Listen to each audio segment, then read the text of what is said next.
Hey YouTube, how's it going? Sorting Helmet here, back with another Darkest Fight Club for you guys to enjoy. This video, I focused more on a single hero rather than a thematic team. Corsair came to mind, and let me show y'all the team. Anyways, this is an aftermath of the run. As you can see, everyone survived. Alhazard got bone break fever, unfortunately. But anyways, this team revolves around a non-burn based Corsair. So no fire attack patch for her. Instead, I focused more on her generalized kit, revolving around 1,000 cuts, getaway, face me, and disembowel. Now, the key thing with the dancing setup of Corsair is she's a very selfish dancer. She doesn't really benefit from marks, and she doesn't really benefit from anything but buffs to herself. Now, the vanilla version, or can modded content be vanilla? Anyways, the original version of her, without the fire attack patches, Oil Urn and Firecracker really weren't that good.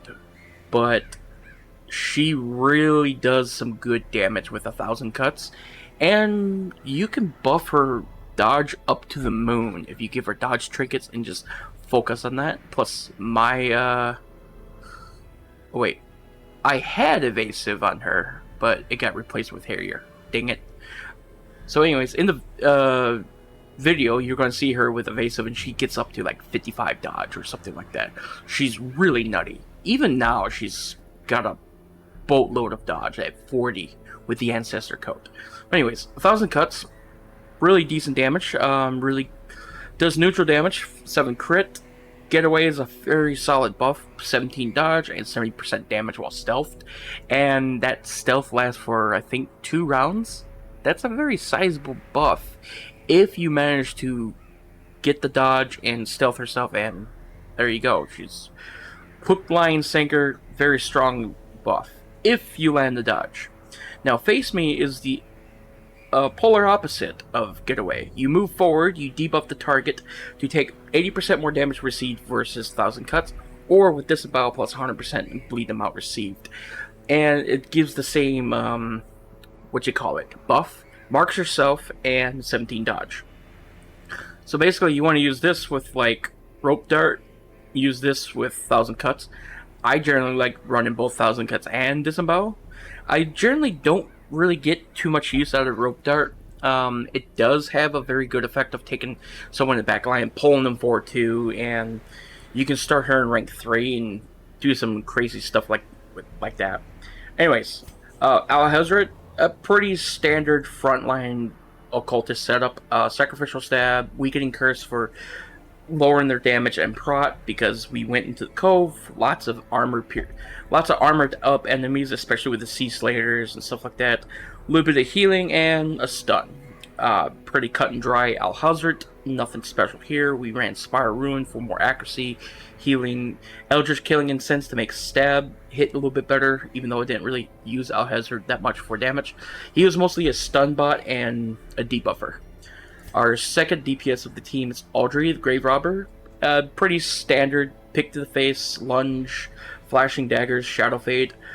Most of the run we used flashing daggers, most for the 85% damage versus bleeding and debuff target minus 26% bleed resistance. This really came into effect on a lot of the cove enemies. Now, I am running Cerebral's tweaks for this class, so flashing daggers is one of the few skills that got changed.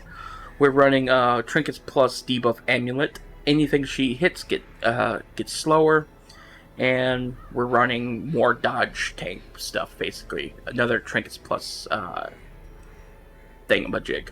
And then finally we have Maverick the Bowman. Maverick the Bowman is running a Moon Oil Bowstring. This is very important too. And Serrated Cleaver for more debuff chance and bleed chance, to pair very nicely with Piercing Arrow.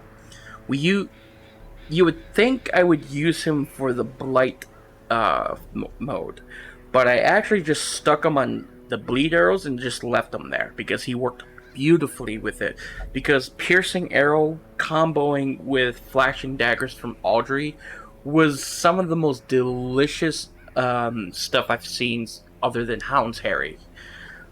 Vital Snipe is pretty good. Sure Shot is really good for bypassing guard and stealth. And of course, the kill for an execute. But this team really performed very good. What prompted me to do this team is I saw someone in the Darkest Dungeon Discord kind of say the reviews on Corsair were like saying, "Oh, she's kind of bad."